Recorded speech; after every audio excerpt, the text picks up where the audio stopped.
बिस्मिल्लाहिर्रहमानिर्रहीम। तमाम तारीफ़ें उस रब्ब ज़ुल-जलाल के लिए जो तमाम जहानों का मालिक व खालिक है, और करोड़ दरूद व सलाम मोहम्मद व अहले बैत मोहम्मद के लिए जिनकी खातिर अल्लाह ताला ने यह सारी कायनात बनाई है। अस्सलाम वालेकुम वीवर्स, कैसे हैं आप सब दोस्त। मैं आप सब के लिए अल्लाह रब्बुल इज़्ज़त से दुआ गो हूँ कि मालिक कायनात आपको तंदुरुस्ती और सेहत के साथ लंबी ज़िंदगी अता फ़रमाए, आमीन या रब्बल आलमीन। मैं हूँ डॉक्टर व हकीम सैयद शाहिद अब्बास नकवी बुखारी, अल सादात दवाखाना साहिवाल, पंजाब, पाकिस्तान। दोस्तों, हमारा टॉपिक चल रहा था सीने की बीमारियाँ, और सीने की बीमारी में हम खांसी का जिक्र कर रहे थे, बलगमी खांसी का। तो पिछली वीडियो में मैंने आपसे वादा किया था कि मैं आपको जर्द बलगम और सफ़ेद बलगम को निकालने की अलग अलग दवाई बताऊंगा।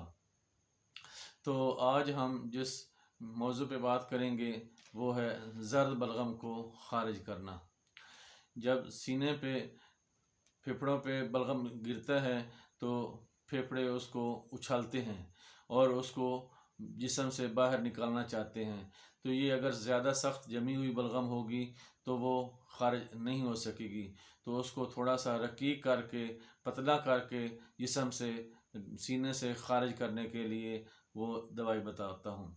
इससे पहले कि हम दवाई की तरफ जाएं, नुस्खे की जानिब जाएं, मेरी आप तमाम दोस्तों से रिक्वेस्ट है कि इस चैनल को, अल सादात दवाखाना को अपनी ज़िंदगी खुशगवार करने के लिए, गुजारने के लिए सब्सक्राइब कर लें और इस वीडियो को दूसरों अजीज़ों तक, दोस्तों तक पहुँचाएँ ताकि खिदमत खलक हो और आपको सदका जारिया की निस्बत से सवाब मिलता रहे।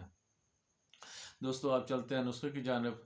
आपने लेना है हड़ताल वर्किया 1 तोला और मीठा सोडा 120 ग्राम।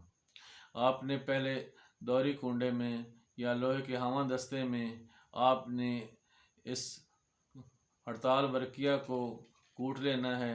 अच्छी तरह उसके वर्क जो अलग अलग हो जाएंगे तो फिर आपने इसको ग्राइंडर में डाल के अच्छी तरह उसका पाउडर कर लें।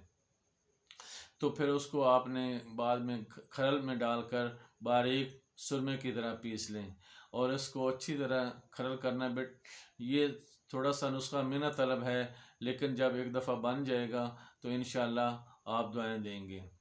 तो बहुत ही ज़बरदस्त नुस्खा है। आपने अच्छी तरह इसको खरल करना है। जितना ज़्यादा खरल करेंगे उतने ज़्यादा दवाई बेहतरीन बनेगी। आपने ये देखना है कि इसकी चमक ख़त्म हो गई है। जब चमक ख़त्म हो गई हो तो फिर उसमें थोड़ा सा मीठा सोडा डालते जाएं और खरल करते जाएं। इसी तरह इसको जब सारा सोडा मीठा ख़त्म हो जाए तो फिर भी इसको 2 दिन मज़ीद खरल करें। ये आपके जहन में होना चाहिए कि जितनी दवाई ज़्यादा खरल करेंगे दवाई उतनी ही बेहतरीन बनेगी। और इसको आपने बाद में महफूज कर लेना है। जब जर्द रंग की बलगम आ रही हो तो आपने इसको नीम गर्म दूध के साथ या बलाई में रख के 1 रत्ती से 2 रत्ती तक, बच्चों को 1 रत्ती और बड़ों को 2 रत्ती, इससे ज़्यादा दवाई नहीं देनी। आपने एहतियात से दवाई इस्तेमाल करवानी है। अल्लाह ताला करम करेगा इंशाल्लाह। सुबह शाम 2 टाइम दवाई इस्तेमाल करवाएं तो अल्लाह ताला के फ़ज़ल व करम से ज़र्द बलगम की जो ये बीमारी होगी इंशाल्लाह ख़त्म हो जाएगी और सारा जो बलगम सीने में जमा हुआ होगा वो आसानी से खारिज हो जाएगा और जो सांस की तंगी होगी, सांस की नालियों की तंगी होगी, वो इंशाल्लाह ठीक हो जाएगी। अल्लाह ताला शिफा अता फरमाएगा। तो मेरी आप तमाम दोस्तों से रिक्वेस्ट है कि आप मेरे इस चैनल अल सादात दवाखाना को सब्सक्राइब करें और वीडियो को दूसरे लोगों तक पहुंचाएं ताकि सादात का सिलसिला फैज़ चलता रहे। आप मेरे लिए भी दुआ करें कि अल्लाह ताला हम सब को एक दूसरे के लिए आसानियाँ पैदा करने की तौफीक अता फरमाए, आमीन या रब्बुल आलमीन।